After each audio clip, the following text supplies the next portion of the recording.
అలాంటి నమ్మకం కలిగించినటువంటి Thomas Xavier అనే ఒక డిఓపి జీవితం ఒక తెలుగు సినిమాతో ప్రారంభం కావటం కాదు, నిజానికి అంతకుముందే ఆయన సినిమాతో పరిచయం ఉంది.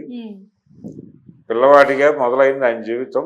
అంటే చాలా పేద కుటుంబం అది, మెడ్రాస్లో. అంటే పని చేస్తే తప్ప పొట్టగడవనటువంటి ఒక జీవితం మొదలుపెట్టి ఉపాధి కోసం వెతుక్కుంటూ అలా వాళ్ళ దగ్గర చేరాడు. ఆ కోతుల యూనిట్లో, ఏజెన్సీలో చేరి వాళ్ళతో బతుకుతూ అలా వెళ్ళాడనమాట ముత్యాల ముగ్గు సినిమాకి. ఆ ముత్యాల ముగ్గు సినిమాకి పని చేయటం వలన ఇలా తన జీవితం టర్న్ అయింది అనేది ఆయన చాలా సందర్భాల్లో గుర్తు చేసుకుంటూ ఉంటాడు. ఒకవేళ ఆ సినిమాకి ఆయన వర్క్ చేయకపోయినా ఈ అవకాశం దొరుకుండేది కాదు, ఈ లైఫ్ ఉండేది కాదేమో అని కూడా అంటూ ఉంటాడు.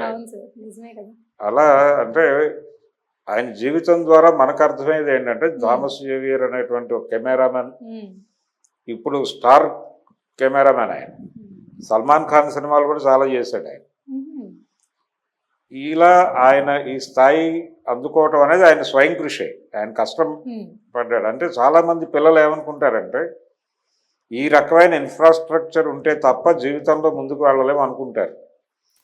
తల్లిదండ్రుల మీద బ్లేమ్ చేస్తూ ఉంటారు. అంటే మమ్మల్ని బలానా స్కూల్లో బలానా పద్ధతిలో చదివించకపోవడం వలన మా జీవితాలు ఎలా అయిపోయినాయి అనుకుంటారు.